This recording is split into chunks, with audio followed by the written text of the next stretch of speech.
Now we could start.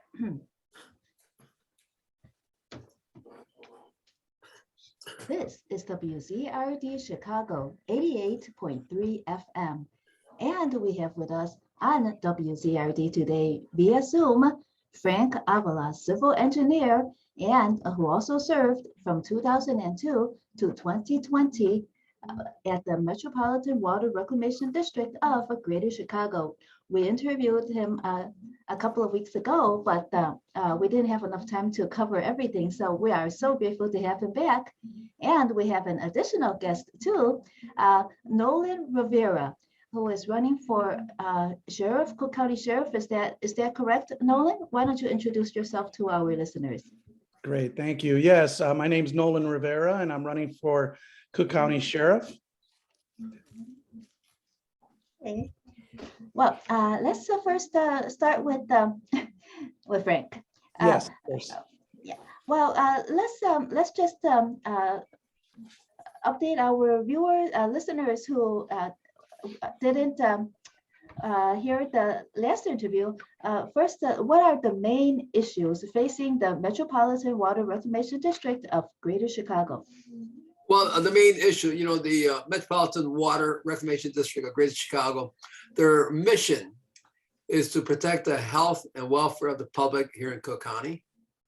Also to protect our water supply, Lake Michigan, and our waterways. And 3 is to prevent flooding and to protect flooding for the businesses and residents here in Cook County. And right now, one of the main issues that we have to maintain our facilities, our infrastructure, for them to accomplish everything that the mission requires. And now, what are we facing now on maintaining our infrastructure? Inflation now. And this, they say, will be going on for the next couple of years. So this is one of the very important things that we have to face. And we have to do it by not increasing real estate taxes. Because real estate taxes is a burden on our residents. So we have to analyze and see what projects we need first to do to accomplish all of our mission. And very few people know what we do at the Metropolitan Water Reclamation District of Greater Chicago. We are and I always say this because when I go out and give talks, they don't know what we do. So I start using the term number 1 and number 2. And then they start getting it. Number 1 and number 2 is pee and poop. Most of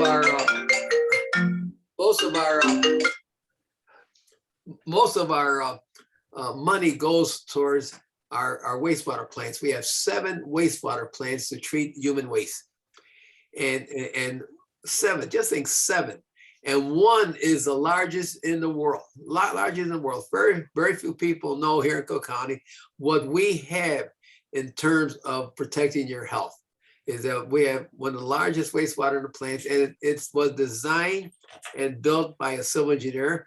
I'm a civil engineer.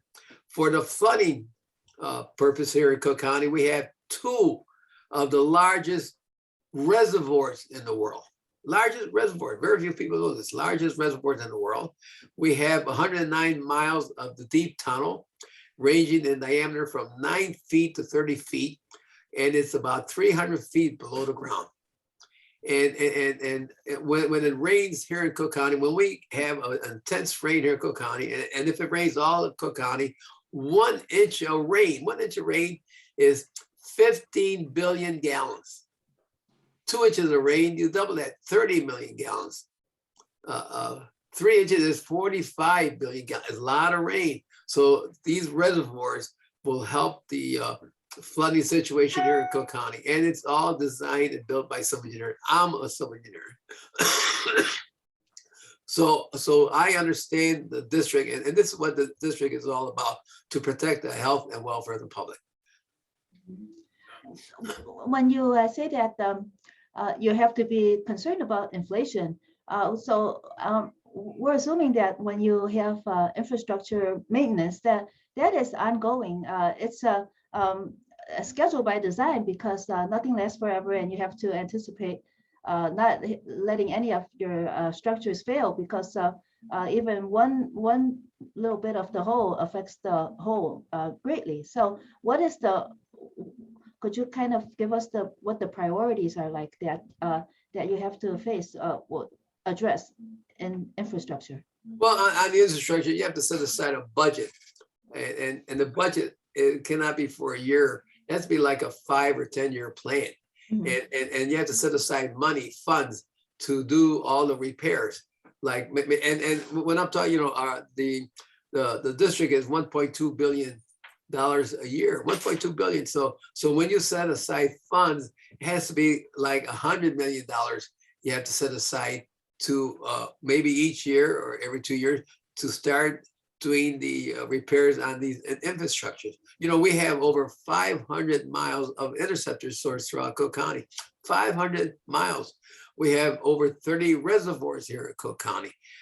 So we have to make sure that we maintain the infrastructure. And also another thing I like to do in the district is that, we're just coming off, and they say we're coming off the COVID crisis.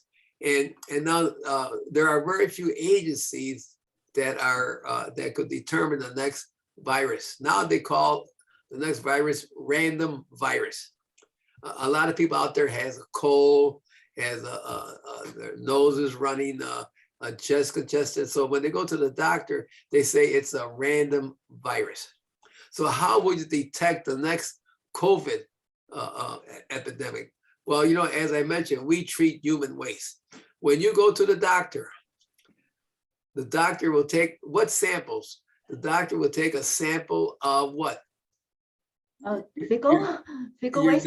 Your number one and number two, Mhm. right? To determine what virus you have in your body. Mhm. Well, the wastewater agencies throughout the United States and throughout the world is one of the very few agencies that could start detecting the next virus. Mhm. And that's what I like to implement, a policy to how to collect the virus, how to send it to the research people like Argonne National Laboratory, Northwestern, these people that are doing research on the viruses, and then maybe come up with a policy to inform the public about the next virus and how to prevent it. We cannot treat it after it's here. We have to have a plan of prevention before it gets here, because our kids cannot afford to be out of school and learn by Zoom or by social media or whatever they do, because kids cannot stay in front of a computer all day, 6 hours a day, 7 hours a day. And it affects them also mentally. Right now, the statistics show that you have a lot of teenagers that are depressed. And we cannot afford that here throughout the world, and especially here in Cook County. Also, we cannot afford to have our adults not working. So we are in the position to determine the next policy. Mhm. Do you know if there are any other wastewater management departments that are trying to do the same thing? Oh, yes. There's a group out there. Everyone belongs to the National Association of Clean Water Agencies. So this is one of their mission, is to set a policy. And I like to be involved in setting that policy, because we are the largest wastewater. We have the largest wastewater plant here in America. Mhm. As I mentioned, we have 7 wastewater plants. 1 is larger in the world, and 3 are one of the 3 largest plants in here in the United States. There are other plants, but none is the largest as Stickney plant here. Mhm.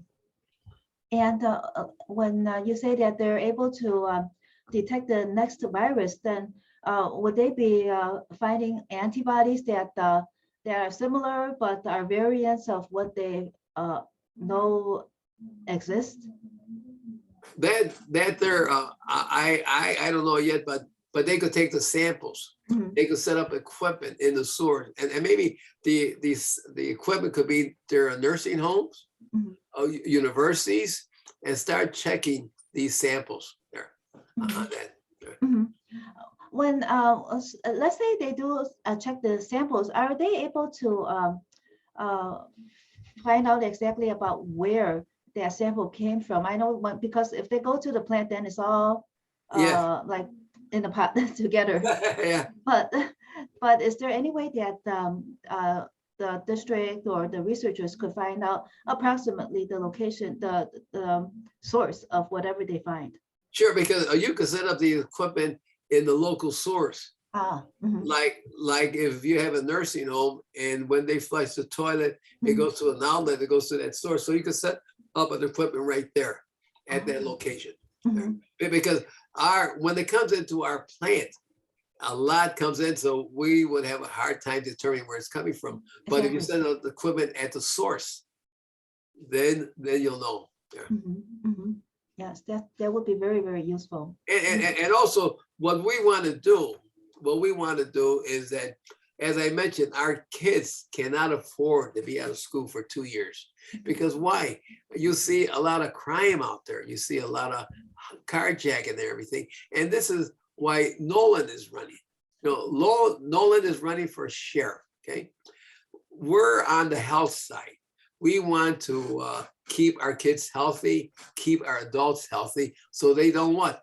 Commit crime, right? Because it does affect, if you have a student at home for 2 years, I don't have the statistics on crime out there, but we can't afford everyone to go out and start committing crime. I wonder if Noland has a idea on that, but we have to make sure that they're healthy, they go to school, that the parents are healthy too, because if the parents are home also, they can't go to work. Because look at the last 2 years, what we're doing. We were staying at home. We were staying at home. And when you stay at a home and can't even visit our relatives, we cannot afford that anymore. Sure. Nolan, do you have any insight on this? In the news, we always say that crime has gone up, but do you have any insight? Is that true? Like all over the world, wherever there is the children are stuck at home and not socializing and gaining those social skills, do you find that there is an increase in crime anywhere where there is there's less social learning? Yes, I agree with Frank. We can't afford to have our kids stuck at home anymore, trying to learn education. Of course, the online learning has its place, its purpose, but it should not be the sole source of education. We do need interaction. The kids need that with adults, with each other, to socialize. And unfortunately, a lot of what's going on now is actually being driven by the youth. And a lot of those are young teenagers, anywhere from 11 years old, through the 25-year-olds. So there's a big disconnect with that group of youth. And I think a lot of it does have to do with not being in the right settings where they're learning or monitored or educating themselves and interacting with other people. Is there any way that we could tell, how if an increase in social learning helps to reduce crime? Let's say recently, at least the children have been able to return to school in the last year, but crime still is fairly high. Does it take time for the crime rate to stabilize because of those years of Zoom learning, or do you have any other insight about how has there been any improvement, let's say, of less crime ever since the kids got back to school? You're exactly right. This is something that is going to take time. And anyone that is going to tell you that they're going to fix this overnight is not being genuine with you. These are things that do take time, and it takes investment of time and resources. We've been in this almost 3 years, and it's going to take that kind of time to turn around the crime rate. But it also takes other agencies working together, like the prosecutor, the chief judge, and the county board and president to help change this around. We can't stand in our corners anymore and cross our arms and say we're not going to be engaged. We have to be engaged with good, quantifiable programs and not just hashtag slogans that come and go and have no substance. So yes, you are exactly right. This is something that is going to take time, unfortunately. And I tell people that because they also ask me that, how can we change this and how long will it take? It's going to take time, but it's going to take a lot of determination also for people in positions of authority to make the hard decisions. You just cannot ignore the crime anymore. Yeah, Noland, that's why I like Noland. On the campaign trail, I met Noland, and he told me his qualifications. And Noland, I would like you to tell the audience your qualifications, why you're the best candidate for the sheriff's position. Great. So I'm a 33-year combat veteran with the Army and the Air Force. I have 28 years of service with the Chicago Police Department. I'm a sergeant there. I've trained over probably close to 100,000 police officers, and I've been involved with the training of the new generation of police officers. I was a United States Federal Air Marshal, so I also protected the skies after 9/11. I have been to 4 police academies. I have a master's in threat and response management from the University of Chicago.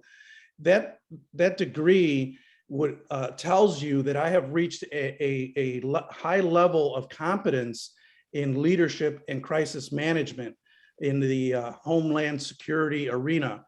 So I can respond to all kinds of hazards like pandemics, mass shootings, natural disasters. These are the things that I can respond to and manage the resources. I also teach as an adjunct professor, criminal justice and criminal administration. And my wife, Sheila Rivera, was actually the first Cook County Sheriff Corrections Officer to die in the line of duty due to COVID at the Cook County Jail. So I have a very deep and personal interest in this, of course, to ensure that the sheriff's office succeeds. But I also have the professional background to make the office succeed. I've been in leadership basically since the age of 18. I've been serving my community and my country, and I want to continue to do that. One of the things that I am very surprised is that while I am campaigning, people ask me what the sheriff's office does. They are not even aware of a lot of the things that the sheriff's office does. They don't know who their sheriff is. And that is very concerning to me, because a lot of people have a misconception that because you are a detainee in the jail, the sheriff put you there. Not necessarily. We do have a sheriff's police, but they assume that the sheriff controls who stays in jail, and that's not the case. That's why I bring up the chief prosecutor and the chief judge. They are part of this a legal system that needs to come together for some good, solid, common sense crime control. Yeah, the sheriff's office is in charge of the jail. It's not just the jail. They're in charge of the court services, courts division. They protect the judges, and they also have the sheriff's police, which also does police work and patrolling, and mostly in the collar counties or collar communities. But they also do some in Cook County. In other words, they pick up the slack where there isn't a police force, like some unincorporated areas. Is that what you're saying to the collar counties? Yes, they the collar communities, of course. Yes, they do. They some municipalities don't have their own police force, so the sheriff's office picks up on that. One of my goals is to make sure that the sheriff's police and the sheriff is present, not only in those communities, but also Cook County. Chicago is part of Cook County, and we have a role there too, to assist Chicago in any way that we can to fight crime. Well, we'll ask you about how the Cook County Police, how the Cook County Sheriff's Department assists the CPD. First of all, we'd like to welcome Bill Morton, President of the Rogers Park Chamber of Commerce, who also joined us, and he is a community activist and very interested in these matters at the Metropolitan Water Reclamation District of Greater Chicago and the Cook County Sheriff's Department, and how these two departments can help improve our community. Welcome, Bill. Thank you. Thank you so much. Thank you to Frank and Noland and Wizard. As the president of the Rogers Park Chamber of Commerce, I represent the businesses, residents, institutions, and organizations of my community of Rogers Park. I'm a 20-year resident of our neighborhood. And, you know, when you hear the news and you hear about Rogers Park, it's usually always about crime. I want to, there's criticism that if someone was to, you know, file a complaint and then they would be arrested, they come, and then the police would say, well, it's just a revolving door. They just come in, come out. And do you really want to show up and file the paperwork to do this? Because they'll be right out. What is your opinion on that, Nolan? Well, like I related earlier, it's not just the officers that show up, their responsibility. Of course, officers want to do their job, and they will do their job, but they also need the tools and the support to do that job. Unfortunately, right now, we have a system where the controlling entities are not working together or not even talking to each other. You have a chief judge that is not talking to the sheriff, and the sheriff's not talking to the chief judge. And I want to change that. So in order for these things which you speak about to change, those three, especially those three entities, need to come together and work out some common sense crime fighting initiatives, because the prosecutor really has the keys to the kingdom, and so do the judge. The police can arrest people all day long, but if the prosecutor chooses not to make follow up on prosecutions, then as you said, it's just a revolving door then. So we have to have some common sense consequences when somebody is arrested, and not just that revolving door you speak of, because they come right back to your community. They're not going anywhere else. They're coming right back to your community to commit more crimes. And what would you do to make the communication greater, to bridge the gap, to change things from the way things are at this moment today?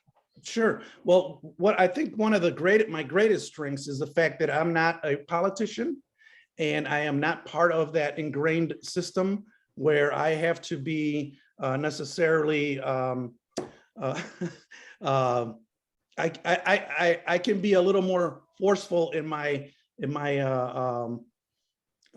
requests for change. I don't need to be as political with these parties, because I don't owe these parties anything, and I don't owe those entities anything. The only thing I owe them is to do my job, and the residents of Cook County to do my job. I don't want to. I'm trying to get politics out of the sheriff's office, and I want the job done. So one of the things I want to do is have a conference with all these entities, including the board president and the state prosecutor, Kwame Raoul, or whoever ends up in that position, and hash out some good, solid, common sense crime fighting. We have to make the hard decisions. We don't want our county or our city to start sliding, which it is now, into a Seattle or Portland or LA.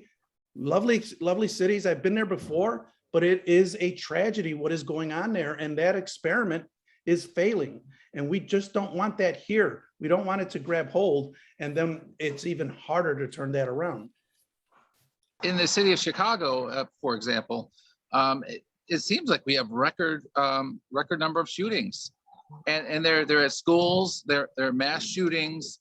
It's little tiny children, and I've spoke about this before in many other interviews with other public elected officials. So what would you do to stop the gun violence? Well, here again, and I don't want to sound like a broken record, but it goes right back to what I was just saying. The prosecutor is a key component in fighting crime. If you have a felon who already is not supposed to be armed and is arrested 3 times for carjacking, and you put them back on, and you put them on electronic monitoring or a low bail or no bail, you are not helping. You are part of the problem. Then the system is broken. So that is key right there. The other thing is that, well, really, that's in a nutshell, that is the key, right? With the problem. And then as for the electronic monitoring, I heard that there are many flaws with that system. I don't know exactly what the flaws are, but I heard there are many flaws with the electronic monitoring bracelets. Could you go into a little bit of depth on that one, please? Sure. You know, one of the problems is that the unit itself is not staffed properly. You need more officers so that they can respond quicker. They have over 100,000 alerts a year. So when you only have about 150, 170 officers, you can imagine the workload that just per officer is going to have to deal with over 100,000 alerts. The other issue is that the equipment itself is not always reliable. It is some of it is actually not serviceable. I have some very good connections with people that work the unit, and unfortunately, I have heard that even some units that are not operable are thrown into batches that are just to generate work, and that to me is egregious. To hear something like that, that is going to stop. The other thing is that there is an attitude of, well, let's wait and see if they come back. So you can have an alert, and what will happen is they will just sit and wait to see if they show back up into the area that they're supposed to be in. So during that time, what is going on? We don't know, right? And then the other thing is that there's approximately 300 individuals that are on electronic monitoring or supposed to be on electronic monitoring that we have no accountability for. We don't know where they're at.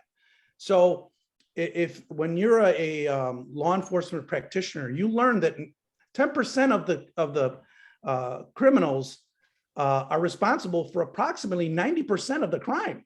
So there is your 10% that is missing. So the electronic monitoring system has its place, but it should be limited in use.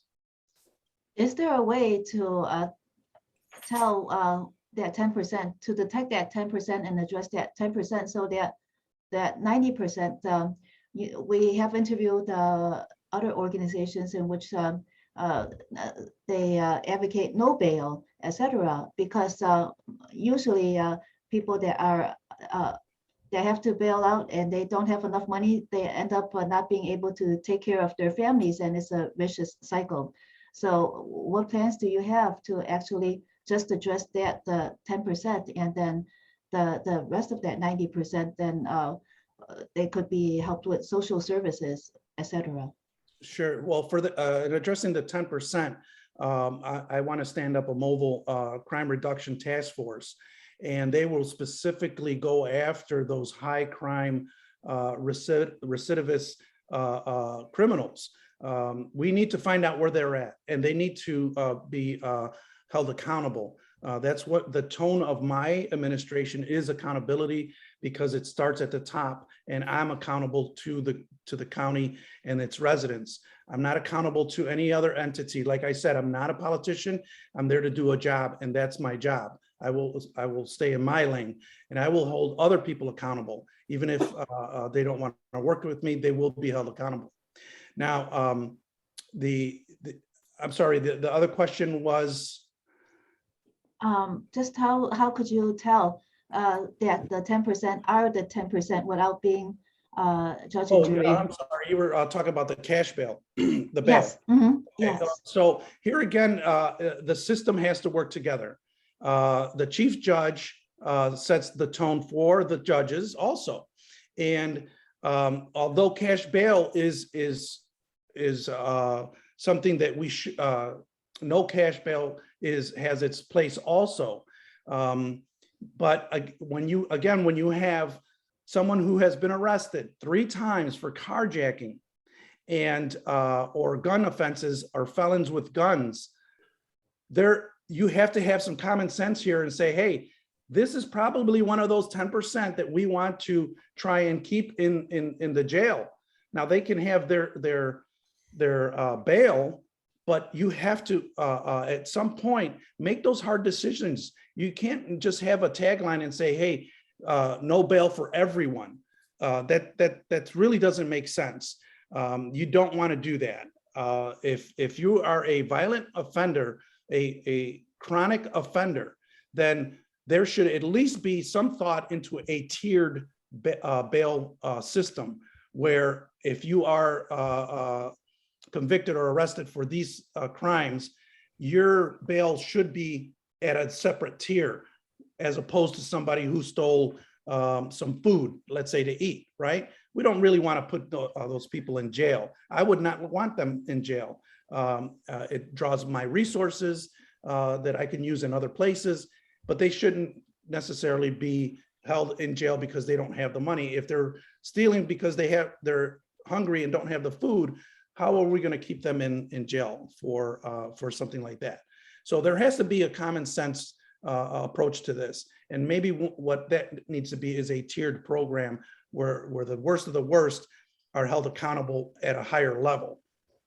Is there any data that shows how many of the recidivist offenders are let out back onto the street? Are they all bailed out and let back out of the street, or only a percentage? And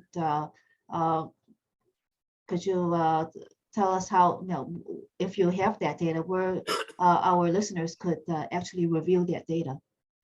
Yeah, well, what happens is this, and this is what crime fighting is about, right? So when you have these individuals that are out, the problem is that by the time you have arrested them, they have already committed probably a dozen other crimes. So although it may show that they have been recidivism may be 2% higher in that group. They have actually already probably committed a slew of crimes before they were arrested. So these individuals who are chronic or can be identified as chronic recidivists or crime causes of crime need to be addressed in a focused manner. So fighting crime is a very fluid situation. It's not always a cut and dry thing. Yeah, so it's numbers are good, but there is more behind those numbers that people don't see. Mm-hmm. Well, I think what you're saying is that when you arrest someone for a crime, it's very likely that that person has committed other crimes that in which that person has not been arrested. Correct. Right? Mm-hmm. Correct. Yes. But then the data is just that I think our listeners would really want to get into the data about how exactly, well, approximately how many recidivist offenders are actually allowed back onto the street versus how many that are not bailed out. The impression that we hear a lot is that they're all bailed out, but that they all are back on the street, the offenders. But is there any data where we could see exactly approximately how many of these repeat offenders are released back onto the street and how many are still kept behind bars? Yes, there is a data. I don't have the data with me, but I can provide it to you so that you can send out to your listeners. Mhm. Yes. Yeah, the hard part here is that the sheriff and the chief judge, who runs his own electronic monitoring program, does not communicate with the sheriff. And he, for whatever reason, the chief judge will not provide the sheriff's office with the hard data of who's on the program, what they're arrested for, and how many are unaccounted for, or how many are rearrested. Excuse me. So I will more than gladly provide you that link and the data after this. Yes, yes. When you provide it and we publish this interview, we will provide it in the program description for our listeners and our viewers. Great, thank you. Thank you. And that's why I'm going to vote for Noland, because when I heard his background and what he wants to do, I said Noland is the one for the sheriff. And you know, you talk about what are our main concern. There's a word called PFAS chemicals. PFAS. It's been around for a long time. The PFAS chemicals are in the array of everyday items. They're in everyday items like wrappers and tap water, and in your bodies. PFAS, PFAS chemicals, and they're considered forever chemicals. So they're the chemicals to keep like plastics from breaking down too quickly, to prevent a plastic bag from puncturing too easily.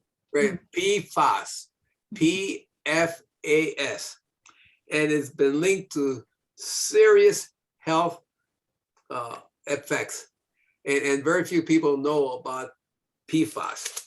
And also now the forever chemicals in 99 of America, and it's in 99% of Americans, 99% there.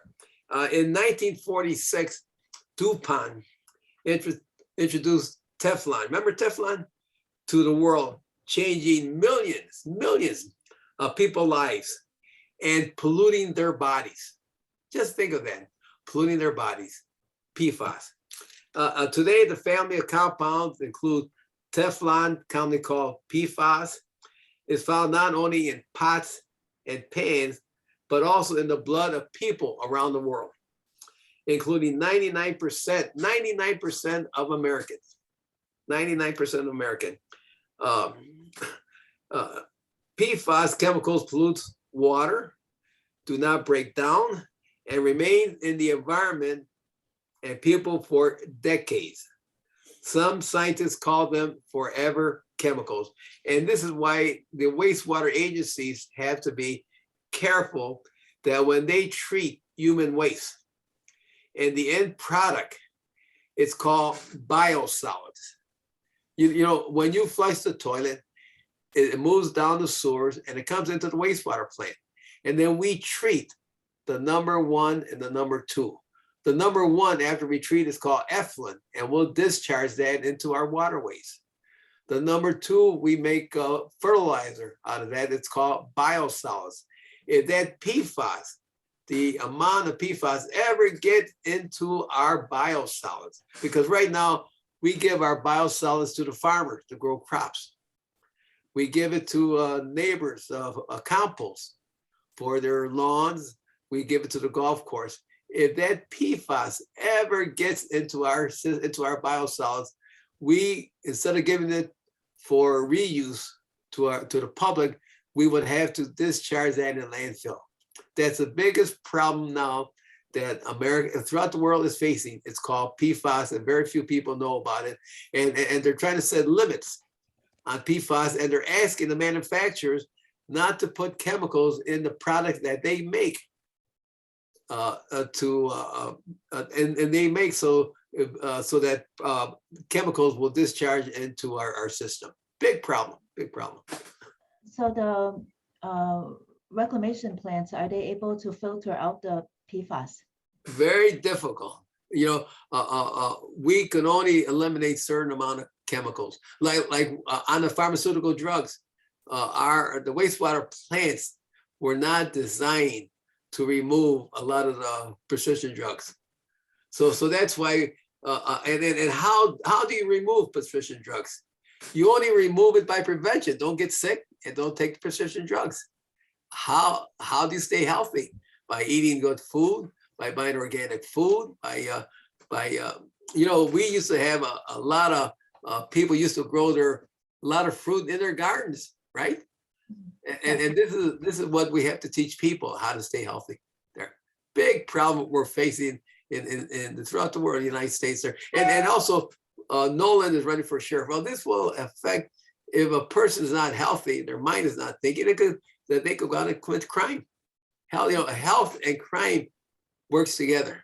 You got mental illness.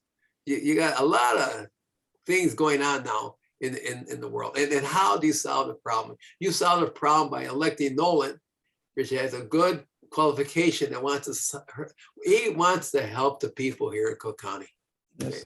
Mhm. So let's get back to PFAS and prescription drugs. Why is it so difficult to filter out? Because it seems as if the scientists wanted to filter something out, they would be able to create and design something to use as a filter. What's preventing that invention from taking place? Cost too much. I mean, to filter out everything, it'd be a gigantic cost. It'd be too much for the taxpayers of the residents here in Cook County or taxpayers throughout the United States cost. So remember I said we had to do prevention, not try and solve the problem after it happens. We have to start at the beginning, prevention, where it's less cost and it benefits the health of the public. Yeah. Yes, but it seems as if it's really hard to prevent. It's almost impossible, but of course, we won't give up. Right, and also this why we have to set up an educational type of program to go out and talk to the people and good health. It could be done, and there's a lot of people out there that are talking about it. You have a lot of good groups out there that are talking about PFAS, how to stay healthy, what food to take. Right now, we're summertime, right? And in summertime, what do people buy when they go out in the sun? They put what? Lotion. The sun lotion, right? Right. They have to make sure they buy the proper sun lotion that doesn't affect their skin, runs off, and doesn't affect the water. So there's certain sun lotion that you could buy. And also, if you want to know what to buy, there's a group out there called Environment Working Group. Environment, EWG.org. They have a list of all the good sun lotion to buy. Environmentworkinggroup.org. They also have a list of all the fruit and vegetables that have the most pesticides in them. The number one fruit that has the most pesticides is what? Strawberry. So they recommend to buy it organically. So you could go to their website and download their list of fruits and vegetables to buy by the list, and they recommend organic. And you should see the list there.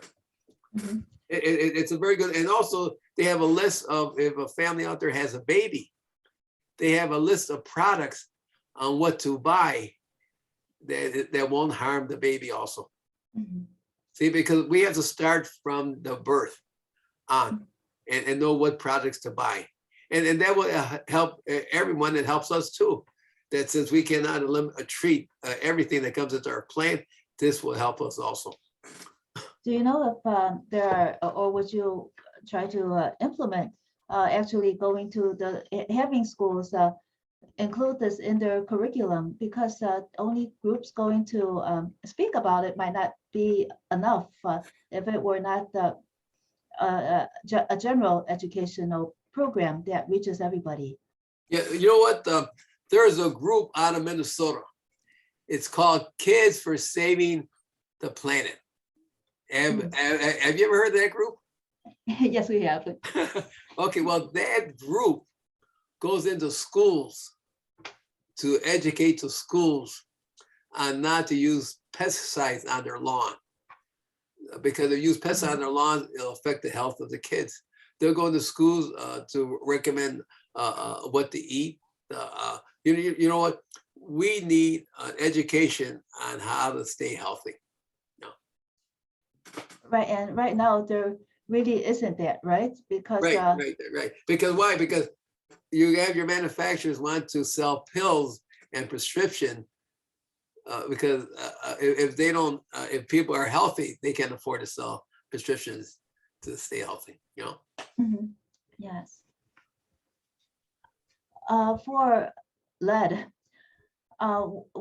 is the lead filtered out at all? Is it filterable out of the sewage? And if it were in the biosolids, let's say, would then that biosolid be considered hazardous waste if it were to contain lead? I'll have to get back to you on that answer. That was the second time a person asked me that question on lead. Let me find out and I'll get you the answer there. Okay.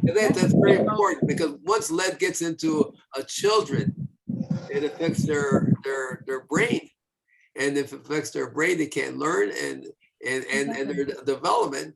And what happens? Crime. Mhm, exactly. You know, it's a big problem.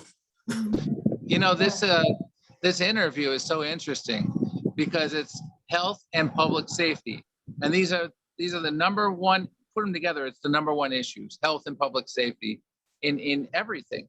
If somebody wants to affect a change in the world, in the city, in the country, or in your own community, you have to put priority on health and public safety. So that's why I think it's so wonderful that you're both here, because we're running the gamut. We got the variety of subjects here. So I was going to ask the lead question. A lot of politicians, they say, we're going to get the lead out. And the 49th ward, they said, we're going to get the lead out. I heard Lori Lightfoot's trying to get the lead out of the pipes. It's a real issue. And the Wizard and I have been discussing this a lot. I like to take showers, like a lot of showers. I'll take 2 showers a day if I can. So, but I'm concerned that there's lead coming through my pipes.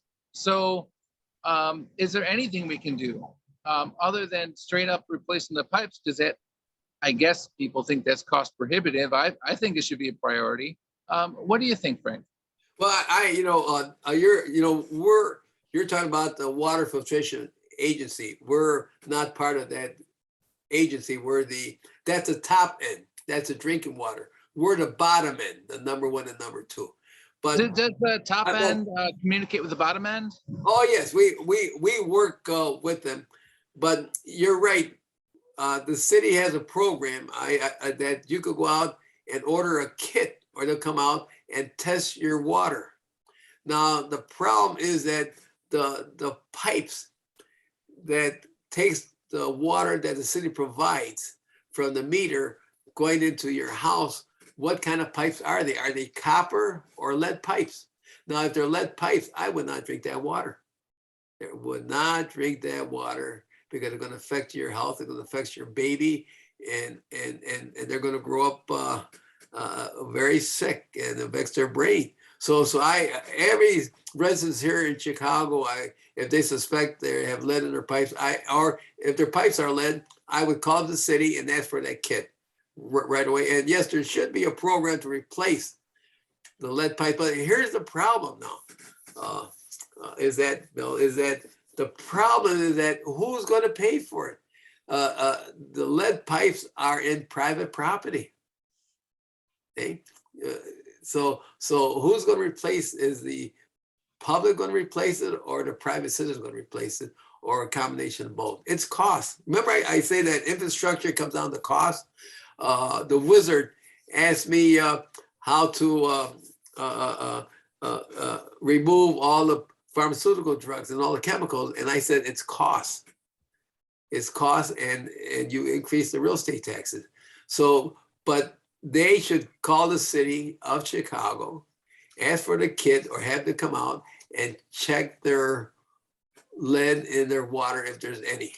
But it's cost, Bill. And I guess if, let's say there is lead coming out of the pipes and people like Bill are using that water to shower, that lead is being soaked into the skin because the skin absorbs everything. And isn't that, wouldn't a person be poisoned by lead by just showering with the water from lead pipes? Well, I don't know too much about the absorption of lead in the body, but they I would have to find out more about it. But don't drink it. Don't Yes, drink it. Don't, yeah. Mhm. And also, we know that there are filters that purportedly filter out the lead. If a person gets the test and finds out that the house that they have lead in their pipes, but they can't afford it yet. Maybe we don't know of the feasibility of providing filters to homes to remove the lead, at least remove much of it, if not all of it. Yes, there are filters that will filter out the lead. Yes, Mhm. there are filters there. That's good to know, at least because we're assuming that there are many, many homes in Chicago that still have lead in their pipes. Yeah, but here, Wizard, let me tell you something, Wizard, is that when you filter out, when you filter the water that comes into your house, the water has nutrients. Okay, there's been a study on that when you use filters to filter out everything, you're filtering out all the nutrients also. Mhm. And so they're finding now that the kids that are playing sports, their bone density is down also low because they're not getting the nutrients. So when you buy water at the store, and they'll put nutrients in there, right? What nutrients do they put in? Magnesium, phosphorus, and everything, right? Well, that's bringing back nutrients into you. But in your house, if you put a filter there, it removes all the nutrients. Mhm. And they're finding out now the kids' bone density are decreasing when you filter out all that. It's a big problem. You're Right. filtering out the bad things, but you're filtering also the good things. That's very good to know because it's like the electrolytes, I said, Rob. People Yes. need the electrolytes for the body to function in, and that's in water, natural water. Yeah, and so when you have a filter, you got to make sure that you got the electrolytes after filters to put it back in. Oh. Okay? Electrolytes are very important for Mhm. your health and for the kids of their bone density. They did a study with kids on their soccer teams. Oh, okay. That's good to know. I think Gatorade has electrolytes, so maybe people who drink Gatorades do get some of their electrolytes back if their water is filtered. Well, I would recommend water, Water. just plain water for the electrolyte. I would stay away from sugar. Yes, too much sugar. Yeah. Yeah. Okay. Well, since you brought this up, we also did some research in which we learned that the water reclamation district adds good bacteria back into the filtering process when the good bacteria gets low. What in the process? Maybe it might be a little bit too technical, but it's still we like to know. At what process does the good bacteria get filtered out, and how do you actually put good bacteria in there? Do you purchase them? Well, and you might purchase it if the agency runs out of that the good bacteria in the system. But at the end of the system, they'll reroute some of the good bacteria back to the beginning Oh, to keep it so moving. You know, it's a circle. what you're saying is that some of the good bacteria gets filtered out, but you're able to isolate it and bring Yeah. it back in. Right. Yeah. Oh, a very complicated process. Oh, And- yes. Yes. But such a process as that is not so cost prohibitive as what we discussed earlier, like getting rid of the Pharmaceutical drugs. yes. Mhm. And also there's a person out there that did a study.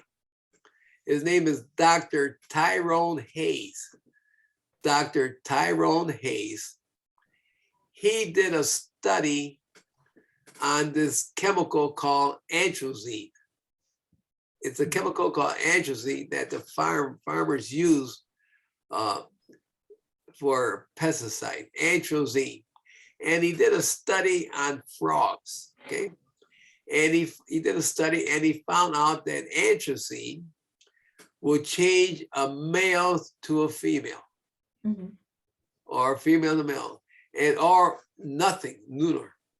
There. So he did that study, atrazine. That would be a good person, I would say, for a topic on your show to come on and have him talk about his research.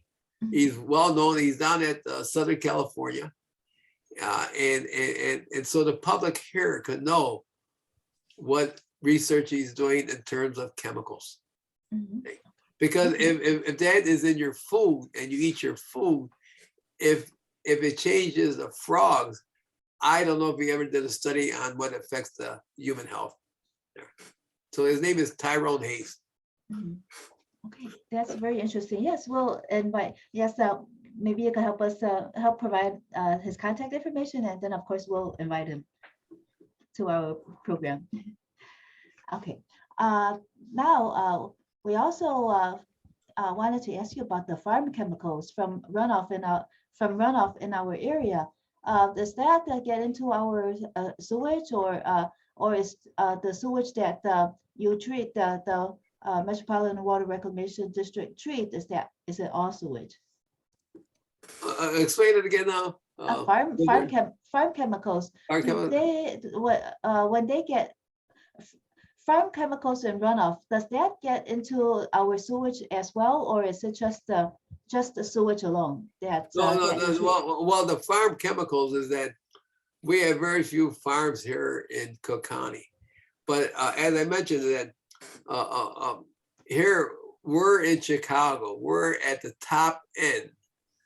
When we discharge our treated effluent, our treated effluent goes into our canal, the sanitary ship canal, and the Cal-Sag channel, and so we discharge our effluent into the canal. The discharge of the effluent goes from the canal to the Des Plaines River. From the Des Plaines River, it goes into the Illinois River.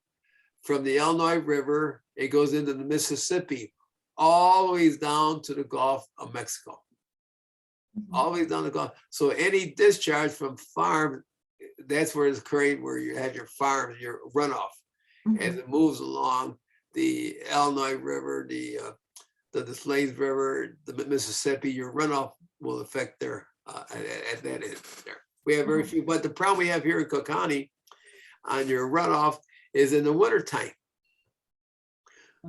To melt the snow, what do we use? Salt. Salt. And that's the problem we have that comes into our source, because then that goes into our waterways, and that will affect the quality of the water. So we have to learn, and it's hard because people have to go to work, no ice on the road. So we have to learn how to put salt on the road, an amount that won't affect the waterways much. See, so that's a big, and we don't use the salt, but they want us to take care of removing it.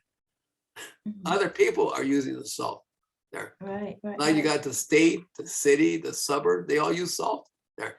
And it goes into the sewers, and then it goes into our waterways. So is the salinity level of Lake Michigan increasing a lot? What's that, Wizard? The salinity level of Lake Michigan, has it increased a lot because of all this runoff? Well, don't forget, when they apply the salt, it goes into our sewer, and our sewers does not discharge into Lake Michigan. It discharges into the channel. Okay. See, because the flow is away from Lake Michigan. Got it. And then what you filter out, anything that's hazardous, you put into landfill. So how could you tell which is hazardous? Do you test all of that Oh, biosolids? no, okay, here, Wizard, this is what we do is that there's a program that we don't put any hazardous material into our system. That we have a group out there that goes check the manufacturers that not to discharge any other chemicals into our system, and they have to provide their own disposal of discharging their chemicals. We don't allow them to come into our system. And we watch that very carefully, that no manufacturers are discharging any chemicals that's going to harm us. Mhm. Because we cannot afford that to come into our biosolids. Because if we were to get rid of our biosolids and not give it to the farmers or the golf course, we would be in a lot of problem. Mhm. Yeah. We would have to give it to landfill. Yeah. But right now we're benefiting the park districts, the golf courses, the residents. Mhm. Wizard. What about if those sources that you're not able to track, let's say homeowners and then, or, just citizens that are living here, the residents, what if they have hazardous waste and they dump it down the drain, such as, well, let's say they used Drano or they use other chemicals and then just dump it down the drain, would that get into the biosolids? Well, the amount that might get into is very small, but we have a program, and there, we talk about like Noland, that's going to be our next sheriff, talk about educating the community. Mhm. You have to have an education department to go out and talk about what not to discharge into your toilet. You have to. See, and like no prescription drugs into your toilet, no chemicals into your toilet. But we do, there are some manufacturers that sometimes discharge some chemicals into our system, and they trace that bag to catch that manufacturer. Mm. Mhm. So at the I've district, seen restaurants that sometimes pour grease down the drain, or maybe you've got mechanics and maybe there's some oil going into the drain. And also, I also heard that the laundry facilities are contaminated once you tear one down. The soil's contaminated for a very long time. yes. So we have to go out and educate the public. And where do you start educating the public? I would think you have to start educating in grammar school. Go out and give talks and educate them. Because if you educate the kids, they'll come home and educate the parents. Mhm. Education is the key. So that it's instilled into the children. That was why we kind of mentioned earlier about having the curriculum in school so that everybody learns it from the start. Yes. And we have a big problem here in the United States, especially here in Cook County. We need to elect qualified people to run for office, because when you're running for office, you're running against a machine that wants to dictate on who should run for office. And when I met Noland and heard about his qualification, I said, Noland Rivera should be our next sheriff to start changing the sheriff's department. And because Noland will go out, if there's a problem in an area, he'll go out and meet the people, talk to the people to see what's going on. See, and look at his background, look at his education, his training, what he did. I mean, who could not vote for Noland Rivera? I mean, vote for me too. Yes, vote for Frank. I can confidently state that it's been a pleasure meeting Frank. Frank has educated me on a lot of the things that I was not aware of with the water reclamation process. And Frank is a professional. Frank is an engineer. This is what he does. And just like he stated, we're fighting against a machine that wants to pick the people for those offices for political reasons, and not necessarily because they're the best qualified. Frank is the best qualified for this position. You can tell by listening to what he says that he is knowledgeable and knows his business. He knows his job. And that's what we need. We have to get away from just because you recognize somebody's name. People like us, or for myself, who are new to politics, I don't care about that. It's not about an ego trip for me or anything like that. I just want to do the job. Frank is the same way. He just wants to do the job so that everybody is safe and healthy. Well, Nolan, you mentioned the problems that you wish to address. Could you name like one or two of these problems, and then also give us some examples of what you have done to address those problems in your experience, in your career, all those many aspects of your career that you mentioned to us. Sure. Well, one of the problems, the first problem is a lack of present leadership. A lot of people do not know who their sheriff is. They don't know what the sheriff's office does. I will be a leader who is going to be present, and the leadership sets the tone. My tone is of accountability, and that means accountability from the top all the way down. As far as addressing crime in my career, I worked at the 23rd district when it was still the 23rd district as a sergeant. And one sector had a very high rate of crime, of robberies, assaults, batteries. And when I came in, I started kind of a very focused program with my officers. And I addressed my officers, set up a plan, and I included, of course, my leadership and explained my plan to my leadership and got their approval. And within 9 months, we reduced crime in that sector 27%. 27%. That is not something that happens, overnight. Like I said, we spoke before, it takes time. And it took 9 months for that crime level to go down. Rogers Park should have had me over at Rogers Park, and I would have done the same thing for you.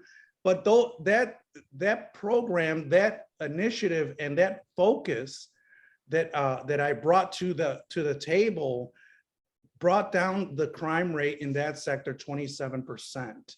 So that is the same kind of thought process, the same kind of motivation that I'm going to bring to the sheriff's office, and make sure that we are doing our job. We will do our job. And I will hold those other entities, those other, like the chief judge and the prosecutors, accountable. I will let the public know and be very transparent of what is being accomplished and what is not being accomplished. They need to know the good and the bad. Again, I have no ego or ambitions on who gets the credit. I just want things to get set right. This is WZRD Chicago 88.3 FM. And we have with us on WZRD via Zoom, Frank Avila Sr., who is a civil engineer and running to resume his previous position at the Metropolitan Water Reclamation District of Greater Chicago. And we have Noland Rivera, who is running for Cook County Sheriff. And we have Bill Morton, president of the Rogers Park Chamber of Commerce, and who is a community activist. Noland, you mentioned earlier that you implemented a lot of initiatives. Are you able to share with us some of those initiatives and how they helped reduce crime? I think you said by 27%. Yes. Because the details, the listeners would love to understand better the details. Yeah, Sure. Willard, could I inject on something here? Absolutely. That the public should know is that in the sheriff's race, there were 4 candidates. Now there's only 2. The other 2 are off the ballot. And right now in the paper, they're listing 3. And this is going to affect Noland because that 3rd person is not on the ballot. So the public has to know that there's only 2 persons running for sheriff, is Dart and Rivera. And right now, when I went to the paper, I saw that the Cook County Clerk's Office is advertising 3 people for sheriff. Also, when you go into the ballot booth, they have 3 people there. That is going to affect Noland Rivera, because the vote that they're giving for the 3rd person could go to him. And that, and he should, and the public should be made aware of what's going on. Noland, could you address that, Noland? Sure. Oh, thank you, Frank. Yes. So again, here we're fighting an established machine, right? The online or the computer-based voting lists actually 4 people, and the 2 that are on there, that are listed on there, are no longer candidates. So this is something that we feel is by design. We think that they left it on there intentionally to draw votes away from me. So thank you, Frank, for bringing that up. It is also being published in the paper that there are 3 of us, and that is, I think, a very serious violation of voter suppression and misinformation. And again, I think it's intentional. So it confuses the voters on who's actually running for office. It is Mr. Dart and myself are the only ones that are running for the sheriff's office. Thank you, Frank, for bringing that up. Now, on the crime reduction, how I started was I sat with my officers in that sector that patrol that sector, and I asked them, what are the biggest issues? What are the biggest problems? And we came up with a plan on how to deal with that. I brought that plan to my leadership and went over it in detail. And luckily, we had leadership that was willing to listen, and they were willing to support us because they saw that we had a good plan to deal with the problem. So what was happening, especially in the Halstead, Addison area, Belmont area, there were a lot of robberies, a lot of assaults, thefts, and batteries. So people were not feeling safe. They were, of course, being victims of crime. So what I did was I worked midnights. So I went to the businesses on my own time in the mornings, and I talked to each business that was in the area of that sector that was having the problem. And I talked to them and got their information and got them to agree that if we arrest someone for trespassing, that they would follow through on signing complaints, on going to court, and completing the process. That was one of the key components, was bringing the businesses in, because without them and without their help, we would have been more limited on how to do that. So then the other thing that we did was some of the offenses were where you could issue a citation. And here it kind of goes in hand with the bail reform issue. Instead of them having a citation, they were physically arrested and transported out of the area to a lockup at Belmont and Western. So what that did was that actually removed them from the area for a considerable, for let's say maybe a couple hours. So by the time the evening ended and they were released from the jail or from the lockup, and most of the time they were released on their own recognizance. There was no bail. So by that time, the night was almost over. So then they just would go home. So then the other thing that I did was there were areas in the neighborhood where there was a lot of prostitution going on, a lot of drug sales. Well, the areas were very dark. The lights weren't working. Bushes were overgrown. So I had the city services come out and start cutting and trimming those areas. I had them replacing light fixtures and posting new signs in the areas. So now we had areas that were lit up and people couldn't do their business in the dark, right? So then the other thing that I did was I used the resources of the department and asked the data. I got the data for the area to see how many arrests were being made for drug offenses and prostitution. And after about a month, we were able to establish a reverse sting operation where we were able to have officers come out there and pose as prostitutes and drug dealers, and then start taking the Johns that were coming from other areas to the area and buying drugs and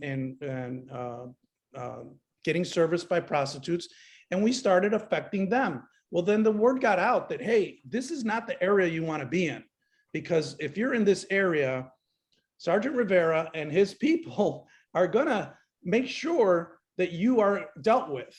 Now, we absolutely encourage everybody to come out and have a good time and have fun. But if you were doing something that was criminal activity, we were on you constantly.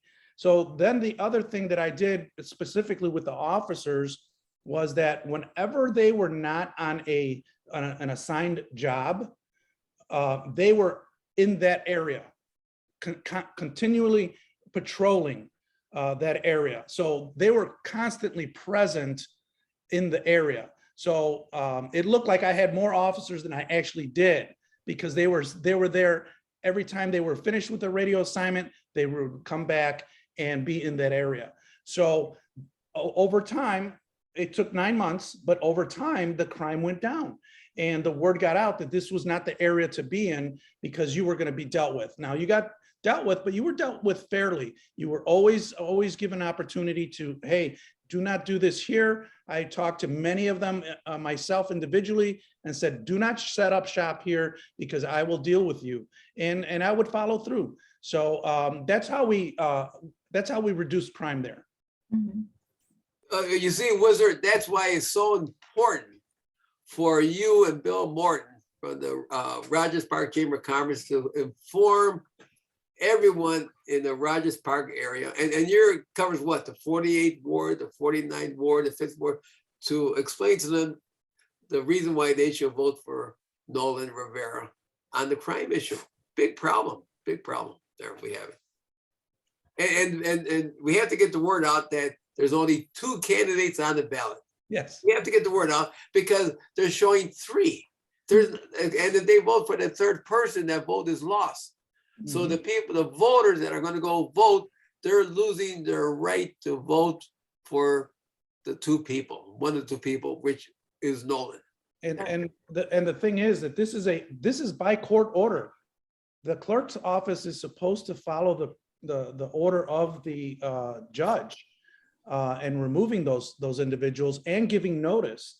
And what they're doing also at the polling places is they are not giving notice, or they have a notice that is so small you can't even read it, and they're calling that notice. So again, this is the machine at work, and this is what we're fighting against. I don't know about your listeners, but I'm tired of the crime. I'm tired of the same thing going on all the time. You can change things, and change it with your vote. By the court order, if the clerk's office does not follow the court order, or tries to skirt around it, are they so they're not cited for not obeying the court order? Oh, my attorney is tomorrow. Unfortunately, this was a long weekend. So my attorney and I, first thing in the morning, we were going to go to court and force the issue with the clerk's office, because there should be sanctions, and there should be some consequences to them skirting the order. They are not following the spirit of the order. They are skirting it. So there should be some consequences to that, because they are suppressing the vote. They are confusing the voters for sure. So they could be, if the court were willing, they could be charged with contempt of court because they haven't obeyed the court order. Correct. And for the court, is the court independent or are they part of the machine? Well, I would like to think that they're independent. They have shown to be independent. Mhm. And I think we would have a very good resolution to it. The issue is that they waited until a long weekend. And yeah, so this is all very, very calculated as far as we're concerned. They waited till a long weekend, advertised right before the weekend, and they have not followed the spirit of the law or the order in as far as we're concerned.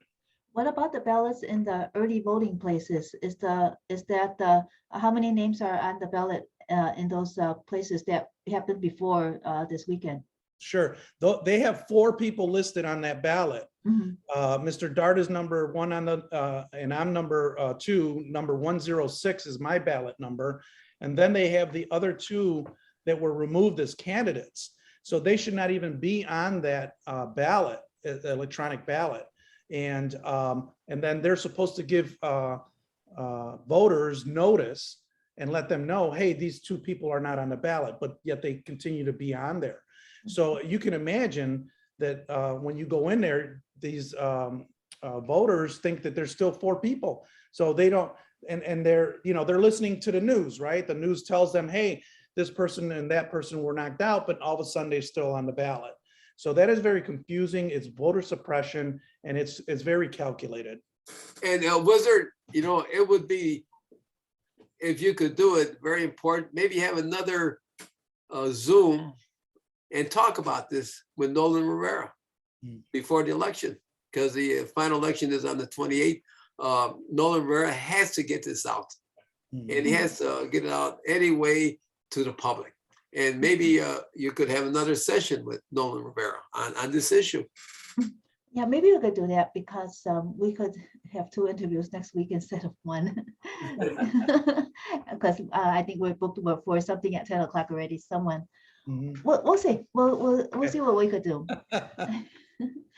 And of course, we have to do the equal access too. If the other side wants to come on to speak their views, we have to allow that too. Sure. So, but if they don't, then it's we'll have your view. The accountability, Noland, that you mentioned that you would pursue. Could you tell us about how you addressed accountability in your past experience? Well, like I said, since I've been serving my country and my community since I was 18, and in the military. So at an early age, they instilled accountability and leadership and responsibility. Take responsibility for your actions and your decisions. So that has been ingrained in me, as Frank has alluded to. When you start with education, that's my education, and that's been my education of my whole life. So with accountability, I have in my military career and police, I have stood up for individuals that I felt were wronged, even though the leadership wanted to discipline them or take some kind of adverse action.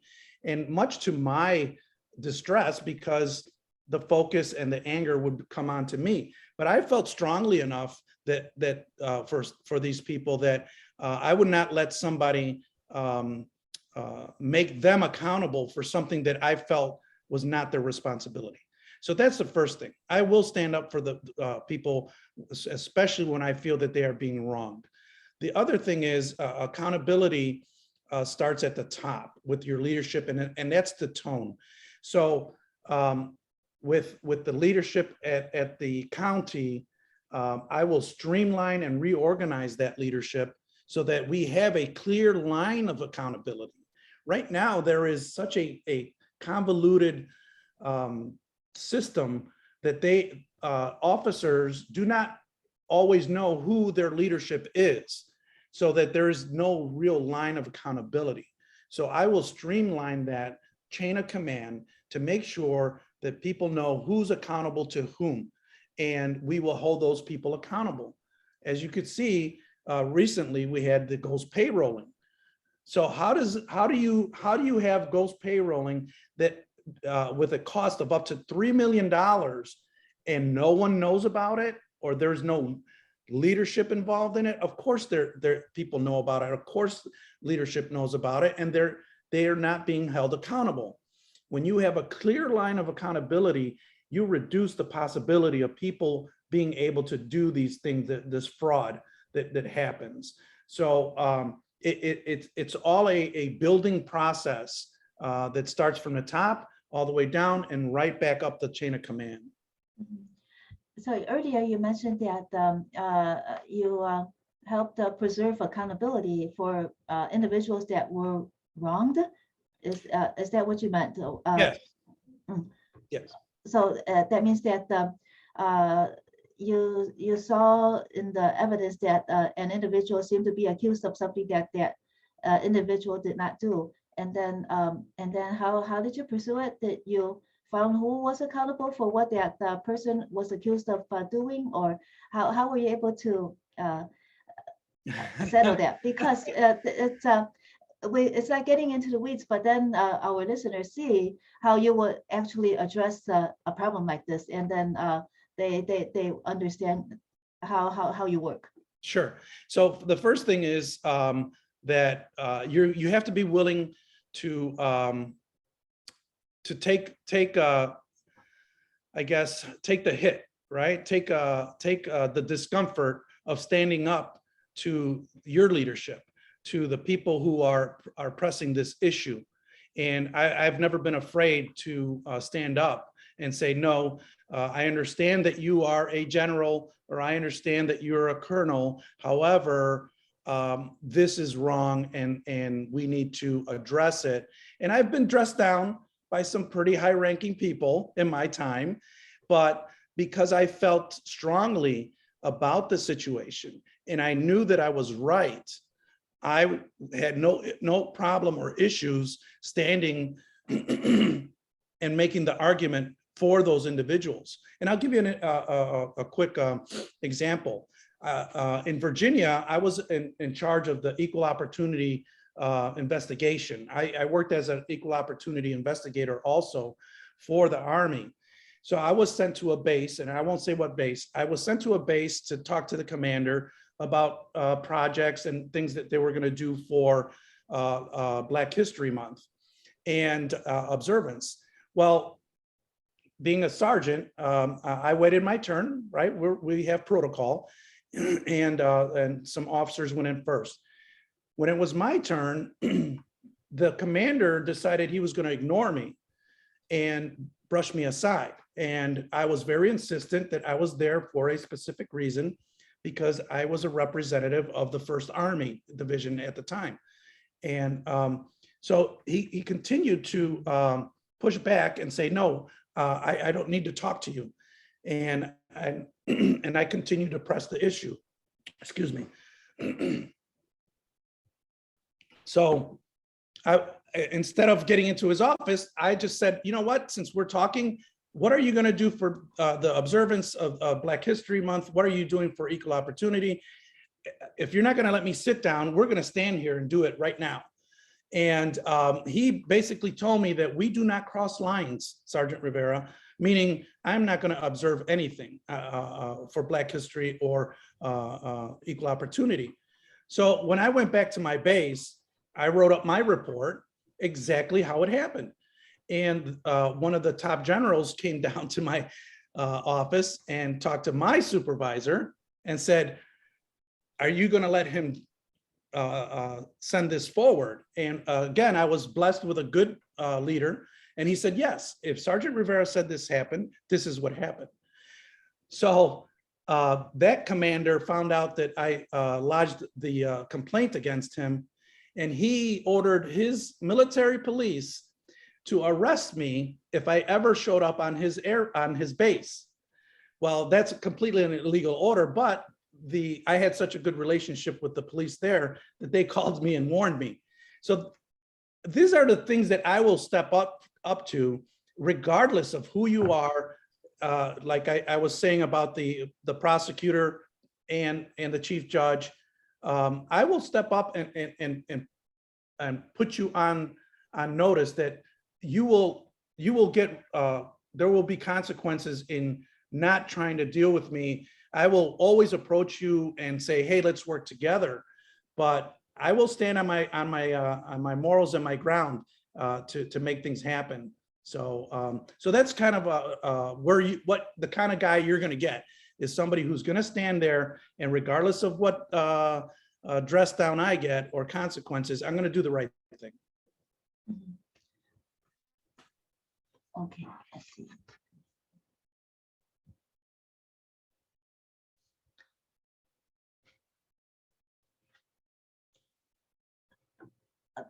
Frank, when we let's get back to the Metropolitan Water Reclamation District a little bit.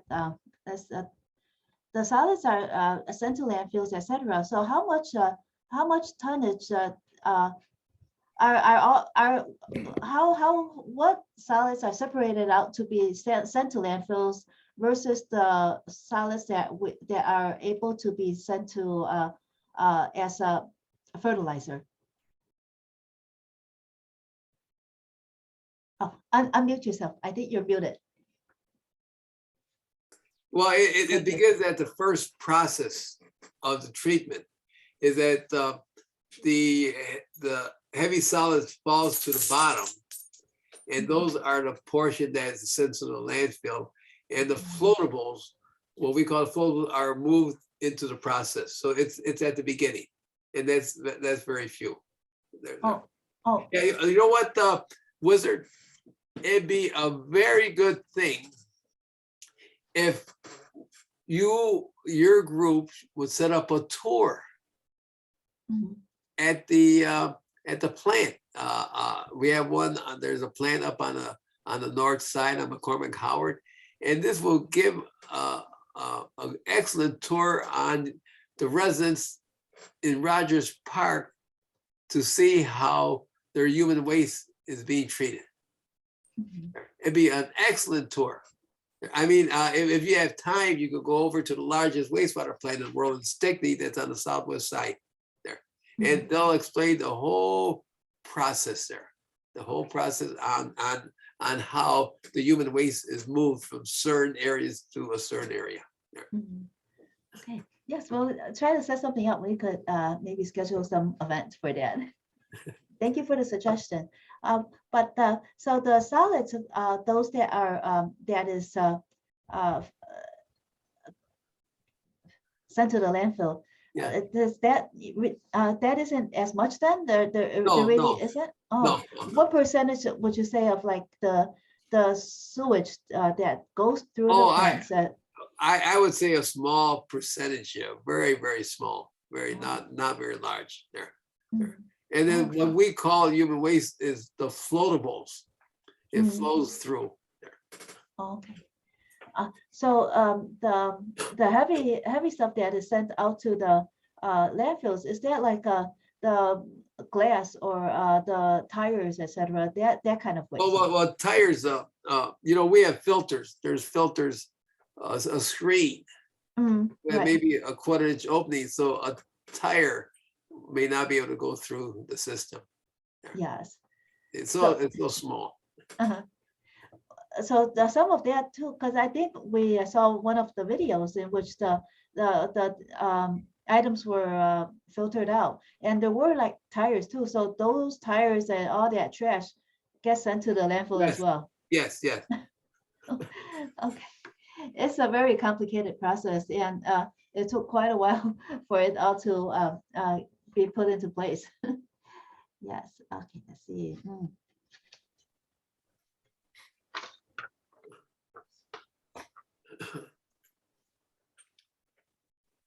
I think we wanted to ask you about the 500 miles of waterways, or is that part of the sewer system? What you're talking about is the 500 miles of interceptor source. The way the source system works here is that the local communities have their own source, smaller source, And so when they flush the toilet or wash their dishes or wash their clothes, all that water, that wastewater goes down their pipes. It goes out into the street to the local municipality sewers, which are small. Some could be 6 inches, 12 inches, and they'll flow into our interceptor sewers, which are larger. And so all the municipalities throughout Cook County, even the city of Chicago, when they flush their toilet, city of Chicago has their own local sewers. They'll discharge into our interceptor sewers. And that's why they call it interceptor sewers, which are larger sewers. And these interceptor sewers will flow to one of our 7 wastewater plants. And that's why we have 500 miles throughout Cook County. There. Oh, okay. These are interceptor sewers. Oh, okay. So the city sewers run under the city. Yes. However, they only meet the interceptor portions at certain points. Is that? Yes. Oh, Yeah. oh. Yeah. And these interceptor tunnels were built a long time ago. Oh, yes. Built a long time ago. Yes. Was it was it intended to be part of the water treatment at that time when it was built, or was it intended for something else? No, it was part to have the wastewater flows to our wastewater plants. Okay. And you know, it's too bad that when they going back 100 years, or it's too bad that they didn't make it one agency, the water filtration plant and the sewer under one agency covering the whole county. How could that improve efficiency if the two agencies were combined? Combined, it'd be, I would say probably pay less taxes, because on the water filtration plant side is that they provide the potable water or your drinking water to the city of Chicago, which pays the lower rate. Then they sell it to the suburbs at a higher rate. See, like they'll sell it to all the suburbs throughout Cook County at a higher rate. And so if it was a Cook County agency on the water filtration plant, everyone would pay the same rate. There. Okay. Yeah. There's a word out there that they're starting to use, is one water. You know, it's one water. So Sharon, remember Sharon Waller was on? Yes. And she that's her mission, one water. And that would distribute water more equally and equitably toward for all the greater Chicagoland. Is that at a cost, same cost, yes. Same cost. Yeah. So how much money would the constituents be able to save, like the percentage? That I have no idea. That have to be a study on that. Okay, sounds good. Nolan, when you mentioned that the Cook County Sheriff has different duties from the CPD, do they do investigations? We know that they do a lot of evictions, etc. But what? Let's educate the viewers and listeners about what other tests the Cook County Sheriff does. You're muted. I'm sorry. Yeah, one of the main differences between the sheriff's office and let's say CPD is that the sheriff's office is in charge of the security of the courts and the functioning of the process within the courts. That's one of them. And the other thing, of course, is we run the county jail, where CPD will have holding detention facilities. Those are just temporary for detainees. And then once the detainees go to court, the judge will either place them into our custody, or they will release them into a bail or electronic monitoring or no bail. So people that are referred to us by the court are exactly that. They are referred to us by the court, and then they end up in the jail system. So that's something that I think a lot of people are unclear of what they think, that the sheriff puts the people in that system, in the jail system. No, it's done through the prosecutors It's done through the judges, and then we are placed in charge of them. So then the other thing that the sheriff's office does is it does have its own police force. We have the sheriff's police. Now those officers are sent out to do normal police functions, just like CPD. They do investigations. We have the same units, investigators, detectives that any other agency such as Chicago would have. And they go out and investigate crimes and the murders and things like that. The difference is here with Chicago or with Cook County is that Cook County Sheriff's Office only has 625 sheriff's police. Those are what you can look at as like police officers that actually go out and do patrol, as opposed to, let's say, LA County. LA County has 9,900 sheriff's police that they can that they use in conjunction with LAPD.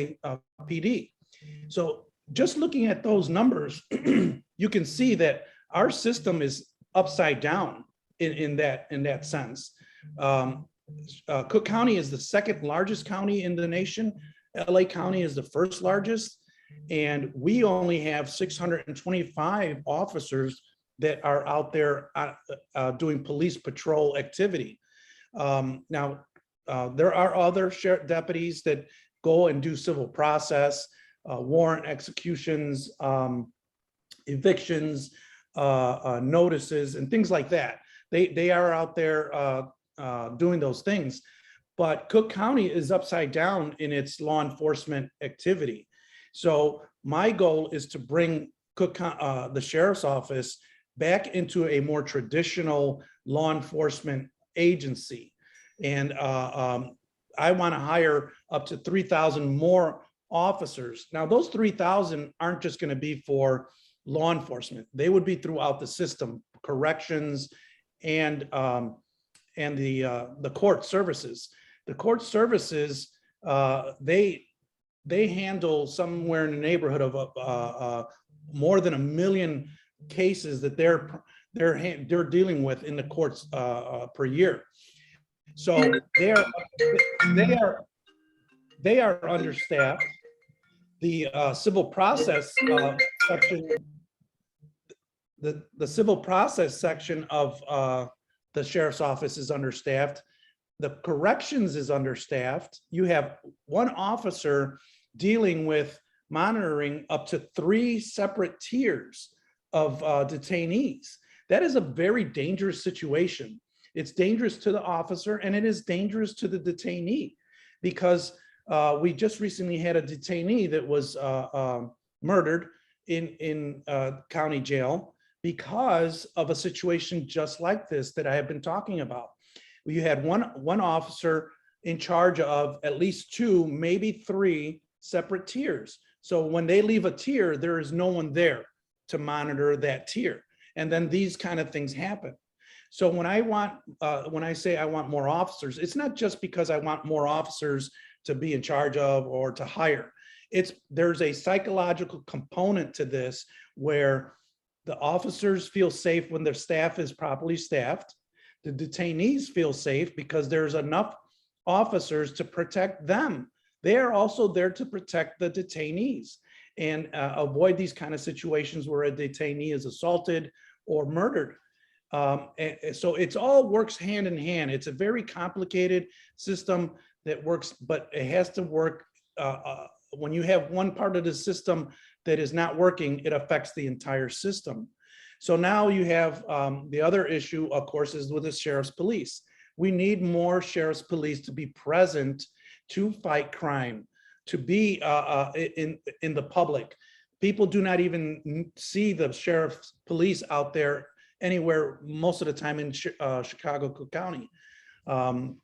Only now are you hearing about some offices being set up downtown, but those offices should have been set up years ago. Someone who has a law enforcement experience would have already known that this is something that needed to be done from the beginning. So the thought process isn't there when you have someone who essentially is a bureaucrat, and so that's the issue there.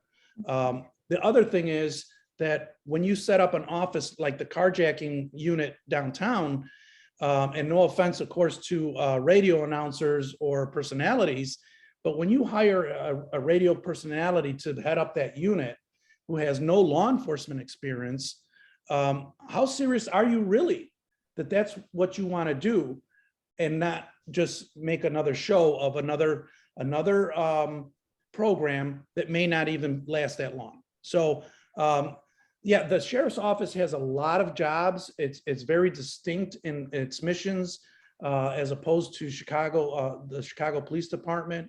And I want to educate people on what really happens at the sheriff's office. Mhm. Yes, it's very interesting because the cost of the 3,000 officers, would you be able to shift funds from other parts of the budget, or do you have to rely on the Cook County president being able to set aside funds for those 3,000 officers? Well, I'm glad you asked that, because first of all, I would not ask for another penny unless I have already exhausted my resources and looked at the budget and tried to save where I can save. I think that's something that we all understand, that we all, even the sheriff's office, needs to live within its means, right? We all have to do it as citizens. Then I expect the sheriff's office to do the same thing, and that's what they're going to get. They deserve better with their tax money, and I will make sure that they get their value out of that money. The other thing is that the sheriff's office has almost 300 high-level leadership positions that I will eliminate, because when you have directors that average 95,000 to 100,000 in salary, and they are responsible only to themselves, that is a problem for me. There a lot of these positions that are listed as directors or project managers. What they're doing is they're shifting the title to project manager. So they're trying to hide these people. Well, I look at the budget and I can read that budget, and I can tell you when I see shenanigans going on. So though in soft numbers, we've come up that we can save up to 18 to maybe even 25 million in eliminating redundant positions.